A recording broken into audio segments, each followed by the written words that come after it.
इस वीडियो में मैं आपको जानकारी दूंगा कक्षा 8वीं के अध्याय 13 प्रश्नावली 13.1 का। ये देखिए दूसरा का पहला प्रश्न है। इसमें लिखा हुआ है कि मिश्रधन ज्ञात कीजिए जबकि ब्याज की गणना प्रतिवर्ष की जाती है। और यहाँ पे मैं ये जो पहला प्रश्न है दूसरा का, ये दूसरा नंबर है, ठीक ना। दूसरा का ये जो पहला प्रश्न है इसमें डायरेक्ट मैं हल करूँगा और प्रश्न को यहाँ पे जो प्रश्न में दिया है उसको मैं नोट करके बताऊँगा। तो यहाँ पे देखिए लिखा हुआ है कि जो मूलधन है वो क्या है आपका 7,500 रुपये है। तो यहाँ पे मूलधन को हम लोग पी से दर्शाते हैं, 7,500 लिख लेंगे और रुपए भी लिख सकते हैं साइड में। उसके बाद दर हम लोग जानते हैं कि दर को इंग्लिश में रेट कहते हैं, आर से दर्शाते हैं। और इसका जो मान बुक में दिया गया है वो दिया है आपका 6%, ठीक ना। और समय को हम लोग टाइम बोलते हैं इंग्लिश में और टी से दर्शाते हैं, कहीं कहीं पर एन से भी दर्शाया जाता है। तो इसका मान दिया है इसमें 2 वर्ष। अब देखिए हमको मिश्रधन ज्ञात करना है और ये जो ब्याज की गणना है ये प्रतिवर्ष करना है। तो इसलिए हम लोग क्या करेंगे, सबसे पहले यहाँ पे प्रथम वर्ष के लिए, जैसे इससे पहले हम लोग चक्रवृद्धि ब्याज ज्ञात करने के लिए किए थे, सेम वैसे ही हमको यहाँ पे भी क्या करना है, प्रथम वर्ष के लिए मूलधन वगैरह सब जो दिया है इसमें, ठीक ना। तो यहाँ पे हम लोग क्या करेंगे, प्रथम वर्ष के लिए ब्याज की गणना करेंगे। तो यहाँ पे हम लोग नोट कर सकते हैं प्रथम वर्ष की ब्याज या फिर प्रथम वर्ष का साधारण ब्याज। तो यहाँ पे नोट कर लेंगे प्रथम वर्ष का साधारण ब्याज। तो प्रथम वर्ष का साधारण ब्याज का सूत्र क्या है आप लोग जानते ही हो, ठीक ना। उसका सूत्र है आपका इंग्लिश में भी लिख सकते हैं, हिंदी में भी लिख सकते हैं। इंग्लिश में P गुना R गुना T हम लोग लिख सकते हैं। तो यहाँ पे मैं नोट करूँगा P गुना R गुना T बटे 100। और उसके बाद P का मान यहाँ पे देखिए 7,500, ठीक। और इस प्रकार से इसको, चलिए इसको थोड़ा अच्छे से लिख लेता हूँ। तो यहाँ पे मैं लिख लूँगा 7,500। आर का वैल्यू देखिए यहाँ पे 6% मतलब 6, टाइम जो है 2 वर्ष दिया है। तो यहाँ पे गणना क्योंकि हम लोग एक एक साल के हिसाब से करेंगे इसलिए समय की जगह पे मैं 1 लिखूँगा बटे 100 का 100। यहाँ पे 0 0 कैंसिल, ये 0 0 भी कैंसिल हो जाएगा। यहाँ पे खाली बचा है ऊपर 75 और 6, एक बचा है, उसको लिखने की आवश्यकता नहीं है। और 75 और 6 को अगर हम लोग गुना करेंगे तो यहाँ पे आप देख सकते हैं 6 पंजे 30 का 0 हासिल 3, 6 सत्ते 42 और 3 45, मतलब 450 रुपये हमको डायरेक्ट यहाँ पे प्राप्त हो रहा है प्रथम वर्ष का साधारण ब्याज। तो प्रथम वर्ष का साधारण ब्याज प्राप्त करने के बाद, क्योंकि 1 वर्ष के लिए हम लोग खाली ज्ञात किए हैं, अब हम लोग आगे इस ब्याज को हम लोग क्या करेंगे, मूलधन के साथ जोड़ेंगे। तो हमको क्या प्राप्त होगा, प्रथम वर्ष का मिश्रधन। तो यहाँ पे हम लोग लिखेंगे मिश्रधन बराबर हो जाएगा मूलधन और ब्याज को जोड़ने से मिक्स पैसा, ठीक ना। मिश्रधन मतलब मिक्स पैसा। तो यहाँ पे मूलधन के साथ ब्याज जोड़ने से प्राप्त होगा। तो यहाँ पे मूलधन देखिए क्या है 7,500 और जो ब्याज हमको प्राप्त हुआ 450। इन दोनों को अगर मैं रफ में जोड़ के देखूँगा तो हमको देखिए 0 और 0 हो जाएगा 0, 0 और 5 हो जाएगा 5, 4 और 5 हो जाएगा 9 और 7 का 7। तो प्राप्त हो रहा है इसमें 7,950 रुपये। आप अलग से रफ करके देख सकते हैं। ये हमारा प्रथम वर्ष का ब्याज है और प्रथम वर्ष का मिश्रधन है। अब हम लोग ये भी जानते हैं कि प्रथम वर्ष का जो मिश्रधन है वो दूसरे वर्ष के लिए क्या बन जाएगा, मूलधन बन जाएगा। ये जो 7,950 रुपये है ये दूसरे वर्ष के लिए अब मूलधन होगा। पहले क्या था मूलधन 7,500, लेकिन इस मूलधन को फिर जो ब्याज निकाले हम लोग पहला साल का, इसके साथ जोड़ने के बाद ये देखिए बन चुका है मिश्रधन। अब ये मिश्रधन क्या हो जाएगा, दूसरे वर्ष के लिए मूलधन का काम करेगा। तो यहाँ पे आप लोग नोट भी कर सकते हैं कि प्रथम वर्ष का मिश्रधन दूसरे वर्ष का मूलधन होता है, दूसरे वर्ष का मूलधन होगा या फिर मूलधन होता है, ऐसा करके नोट कर लीजिएगा, ठीक ना। उसके बाद हम लोग अब दूसरे वर्ष का साधारण ब्याज निकालेंगे। तो यहाँ पे नोट करेंगे दूसरे वर्ष का साधारण ब्याज। तो दूसरे वर्ष का साधारण ब्याज का सूत्र आप लोग को याद हो गया होगा अभी तक कि P गुना R गुना T होता है। तो यहाँ पे हम लोग इन तीनों को लिखेंगे गुना में और बटे 100 का 100, ठीक ना। इसको थोड़ा गुना के रूप में लिख देता हूँ, ये देखिए। उसके बाद यहाँ पे अब हम लोग P के जगह पे क्या बिठाएंगे 7,950, क्योंकि ये प्रथम वर्ष का मिश्रधन है जो दूसरे वर्ष के लिए क्या बन चुका है, मूलधन। और गुना रेट जो था वही रहेगा 6।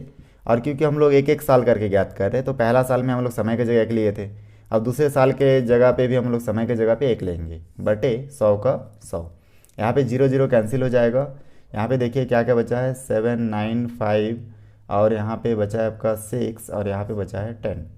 अब इसको छोटा रूप में कैसे चेंज कर सकते हैं उसको मैं बताऊँगा। तो देखिए यहाँ से 6 और 10 को पहले ले लीजिए, या फिर ठीक ना, इसको रफ करके आपको बता रहा हूँ मैं। तो 6 और 10 को ले लीजिए, यहाँ से किसी एक को आप तोड़ के लिखिए, जैसे कि मैं 6 को लिख सकता हूँ 3 दूनी 6 या फिर 2 तिये 6, और इसके साथ इसको काट दीजिए। तो कितना बचा, 2 पंजे 10, तो 3 बटे 5 बचा। तो यहाँ पे ऊपर 3 बचा नीचे 5, तो ये दोनों को काट दीजिए, ऊपर 3 लिखिए और नीचे 5 लिखिए। बहुत आसान है।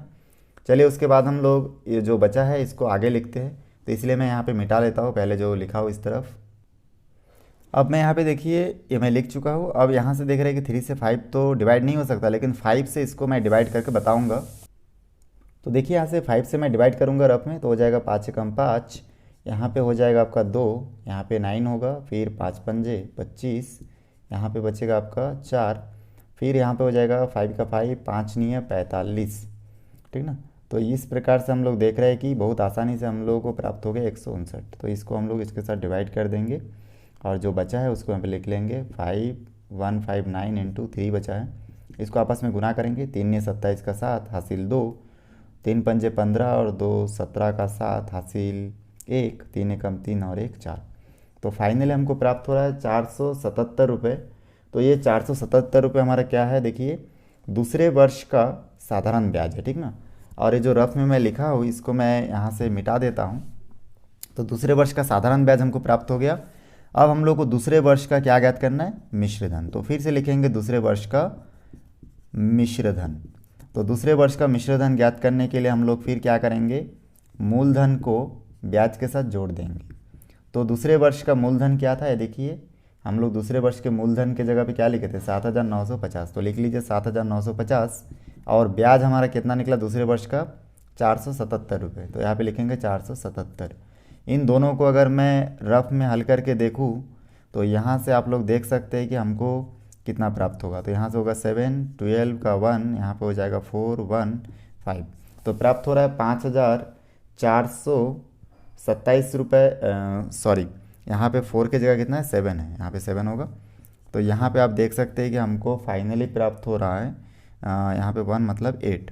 तो 8,427 रुपये हमको फाइनली प्राप्त होगा, ठीक ना। 7,950 और 477 को जोड़ेंगे तो 8,427। तो 8,427 लिख लेंगे। तो हमको यहाँ पे बताया गया था कि खाली मिश्रधन ज्ञात करो, इसलिए हम लोग डायरेक्ट मिश्रधन तक बना लेंगे। दोनों साल का मिश्रधन हमको प्राप्त हो गया, प्रथम वर्ष का भी मिश्रधन प्राप्त हुआ था और दूसरे वर्ष का भी मिश्रधन हमको प्राप्त हो गया। बस यही तक हमारा सॉल्यूशन होगा और बहुत आसानी से हम लोग इस प्रश्न को बना सकते हैं। ठीक, चलिए इसका दूसरा प्रश्न देखते हैं। यहाँ पे देखिए मैं दूसरा की जगह तीसरा क्वेश्चन बना रहा हूँ। दूसरा और पहला एक ही जैसा आप बना सकते हैं, और नहीं बना सकते तो उसको आप कमेंट्स करके बताइएगा, मैं इसको भी सॉल्व करके बताऊँगा। यहाँ पे तीसरा क्वेश्चन हम लोग देख लेते हैं, इसमें थोड़ा सा अलग है इसलिए मैं इस क्वेश्चन को पिक किया हूँ। यहाँ पे देखिए मूलधन P = 5,120 रुपये दिया है, दर आपका 12 और 1/2 दिया है। तो इसको हम लोग लिख सकते हैं, नीचे के साथ गुना होता है हमेशा और ऊपर के साथ जुड़ता है। तो 12 दूनी 24 और 1 25, तो हम लोग लिख सकते हैं 25/2, ठीक ना। क्या होता है देखिए, बाहर नीचे के साथ क्या होता है, हमेशा गुना होता है, ठीक ना। नीचे के साथ गुना ऊपर के साथ जुड़ता है हमेशा, ऐसा अगर रहेगा इसको हम लोग मिश्र भिन्न बोलते हैं, ठीक ना। तो इस प्रकार अगर रहेगा तो आप लोग क्या कर सकते हैं, नीचे के साथ गुना कीजिए तो 12 दूनी 24 और ऊपर के साथ जोड़ दीजिए। अब यहाँ पे हम लोग परसेंट लिख सकते हैं, परसेंट है तो यहाँ पे 2 वर्ष दिया गया है, हमको प्रति वर्ष के हिसाब से गणना करना है। तो हम लोग यहाँ पे नोट करेंगे प्रथम वर्ष का साधारण ब्याज। तो प्रथम वर्ष का साधारण ब्याज यहाँ पे नोट कर लेना है,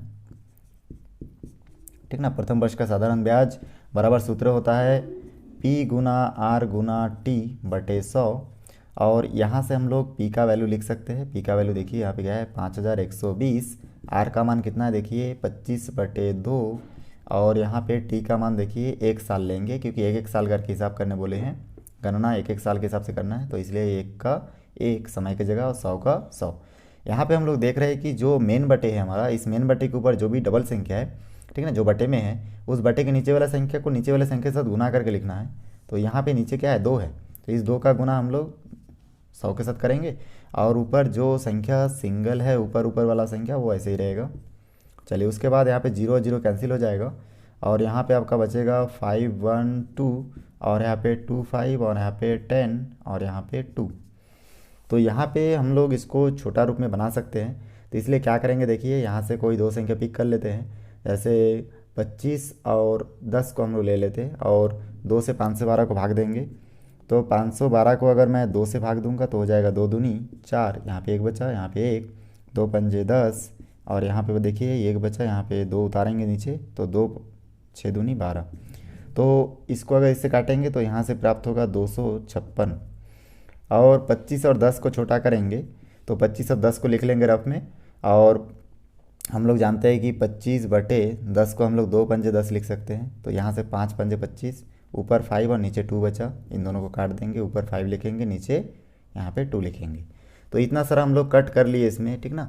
और यहाँ तक कोई डाउट भी नहीं है आप लोगों को। उसके बाद हम लोग आगे जाएंगे तो आगे देख सकते हैं कि यहाँ पे बचा क्या क्या है। देखिए यहाँ पे 256 बचा है, ऊपर 5 बचा है और नीचे यहाँ पे 2 बचा है। हम लोग क्या क्या फिर से एक बार देख लीजिए। 512 को 2 से भाग दिए, 256 बचा। 25 और 10 को रफ में लिख लिए, 25/10। 10 को हम लोग लिख सकते हैं 2 पंजे 10, ठीक ना, 2 गुना 5 लिख सकते हैं। इस 5 से ऊपर के 25 को काट दिए, 5 बचा, तो ऊपर 5 और नीचे 2, इसलिए मैं ऊपर 5 लिखा हूँ 25 के साइड में और नीचे 10 के साइड में 2 लिखा हूँ। तो 25 और 10 कट गया। इस प्रकार से जो बचा है इसको फिर से हम लोग क्या कर सकते हैं, 2 सम संख्या, इससे हम लोग फिर 256 को भाग देंगे। तो 256 को अगर मैं फिर 2 से भाग दूंगा तो यहाँ से हमको प्राप्त होगा, देखिए 128। तो 2 एकम 2 और यहाँ पे हो जाएगा आपका 5, 2 दूनी 4, 1 बचा 6, 2 अट्ठे 16।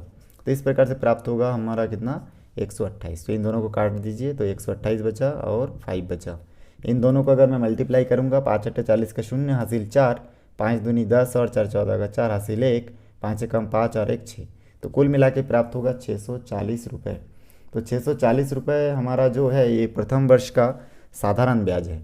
तो हम लोग अब निकालेंगे प्रथम वर्ष का साधारण ब्याज के बाद हम लोग को यहाँ पे पता करना है प्रथम वर्ष का मिश्र धन। तो यहाँ पे हम लोग लिखेंगे प्रथम वर्ष का मिश्र धन। तो प्रथम वर्ष का मिश्र धन निकालने के लिए हम लोग क्या करेंगे, प्रथम वर्ष का जो मूलधन है उसको ब्याज के साथ जोड़ देंगे। तो यहाँ पे हम लोग लिखेंगे मिश्र धन बराबर मूलधन, ठीक ना, मूलधन प्लस ब्याज। तो ब्याज हमारा कितना निकला, देखिए 640 और मूलधन कितना है 5120। तो 5120 और ब्याज है 640। इन दोनों को जोड़ दिया। इन दोनों को जोड़ने से प्राप्त होगा 0 0 का 0, 4 और 2 6, 6 और 1 7, 5 का 5। तो कुल मिला के प्राप्त होगा 5760 रुपये। तो ये प्रथम वर्ष का साधारण ब्याज है और ये प्रथम वर्ष का मिश्र धन है। अब हमको दूसरे वर्ष का साधारण ब्याज पता करना है। तो फिर से हम लोग यहाँ से हल करेंगे। यहाँ तक आप लोग नोट कर लिए होंगे। चलिए मैं दूसरे वर्ष का यहाँ पे लिख लेता हूँ। देखिए यहाँ पे मैं नोट करके रखा हूँ कि प्रथम वर्ष का जो मिश्र धन है वो दूसरे वर्ष का क्या होता है, मूलधन होता है। तो यहाँ पे हम लोग अभी दूसरे वर्ष का ठीक ना, दूसरे वर्ष का ब्याज साधारण ब्याज ज्ञात करेंगे। तो यहाँ पे लिखेंगे दूसरे वर्ष का साधारण ब्याज। उसके बाद यहाँ पे प्रथम वर्ष का जो मिश्र धन था 5760, ये दूसरे वर्ष के जगह पी के जगह लिखेंगे। तो यहाँ पर जगह 5760 गुना आर का वैल्यू जो है जितना था उतना ही रहेगा 25/2 और टी का वैल्यू 1 लेंगे क्योंकि एक एक साल करके हम लोग हिसाब कर रहे हैं। तो 1 लेने के बाद फिर आगे सॉल्व करूँगा मैं। तो बटे 100 का 100। यहाँ पे देखिए 0 और 0 कैंसिल हो जाएगा। और उसके बाद क्या क्या बचा, 576 और यहाँ पे 25/2 गुना 1 और नीचे 10 बचा। ये जो बटे के ऊपर जो 2 है इसका गुना हम लोग पहले भी कर सकते थे या फिर बाद में भी आप करना चाहते तो कर सकते हैं अभी। तो यहाँ पे लिखेंगे 5776 गुना 25 गुना 1 और बटे के नीचे 10 के साथ गुना हो जाएगा कितना, 2। अब यहाँ पे देखिए फिर से हम लोग 25 और 10 को अगर रफ करेंगे यहाँ पे तो हम लोग देखेंगे कि 10 को छोटा रूप में लिख सकते हैं, 2 गुना 5 और ऊपर 25 का 25 रहने दीजिए। तो यहाँ से 5 पंजे 25, तो ऊपर 5 और नीचे 2 बचा। तो इन दोनों को काट दीजिए, ऊपर 5 लिख दीजिए, नीचे 2 लिखिए। और यहाँ पे जो 2 है इस 2 को फिर 2 से फिर 576 को भाग दीजिए। तो हो जाएगा देखिए 2 दूनी 4, यहाँ पे 1 बचा, यहाँ पे 7, 8 दूनी 16, यहाँ पे बचा 1, यहाँ पे 6, 8 दूनी 16, मतलब 288 प्राप्त हो रहा है। तो इस 2 से इसको काटिए और 288 यहाँ पे ऊपर लिख दीजिए। इतना लिखने के बाद यहाँ पे ऊपर क्या क्या बचा है इन सब को देख देख के आपको नोट करना है। तो चलिए हम लोग नोट कर लेते हैं, ठीक ना। और यहाँ से थोड़ा सा हम लोग मिटा लेते हैं क्योंकि यहाँ तक हमारा जगह कम हो रहा है, तो इसको हम लोग मिटा लेंगे। और यहाँ से जो जो बचा है उसको हम लोग नोट कर लेंगे। 288 गुना ऊपर 5 बचा और नीचे खाली 2 बचा है। फिर हम लोग इसको सॉल्व करेंगे तो यहाँ पे देखेंगे 288 को अगर 2 से भाग देंगे तो बचेगा 144 और गुना 5 का 5। यहाँ से हम लोग 4 पंजे 20 का 0 हासिल 2, 4 पंजे 20, 22 का 2 हासिल 2। फिर यहाँ से 5 एकम 5 और 2 7। तो यहाँ से प्राप्त होगा देखिए 720 रुपये हमारा जो है ये दूसरे वर्ष का साधारण ब्याज प्राप्त हुआ। तो दूसरे वर्ष का हमको मिश्र धन भी प्राप्त कर लेना है। तो यहाँ से मैं इसको मिटा देता हूँ, ठीक ना। यहाँ पे लिख दूंगा दूसरे वर्ष का मिश्र धन, फिर यही सूत्र रहेगा। तो यहाँ पे दूसरे वर्ष का क्या हो जाएगा, फिर देखिए यहाँ पे दूसरे वर्ष का मिश्र धन मूलधन कितना है। दूसरे वर्ष का मूलधन देखिए 5760 रुपये था, तो आप लिखेंगे 5760 और ब्याज कितना था देखिए 720 रुपये। ये दूसरा वर्ष कल किए थे यहाँ तक, तो ये क्या है 720 रुपये हमारा ब्याज हो जाएगा। इन दोनों को अगर मैं आपस में जोड़ देता हूँ 5760 और 720 को, तो यहाँ पे प्राप्त होगा 0, यहाँ पे 8, यहाँ पे 4, यहाँ पे 1, यहाँ पे 6, तो 6480 रुपये, 6480 रुपये। तो यही हमारा क्या होगा दूसरे वर्ष का मिश्र धन होगा। तो कुल मिश्र धन हमारा इतना होगा। तो इस प्रकार से हमारा आंसर है। इस वीडियो को शुरू से आखिरी तक देखने के लिए बहुत बहुत धन्यवाद। दोस्तों वीडियो अच्छा लगे तो लाइक करें, शेयर करें, सब्सक्राइब करें और बेल आइकन को भी प्रेस करें ताकि जब भी मैं कोई नया वीडियो बनाऊं तो उसका नया अपडेट सबसे पहले आप तक पहुंचे। धन्यवाद।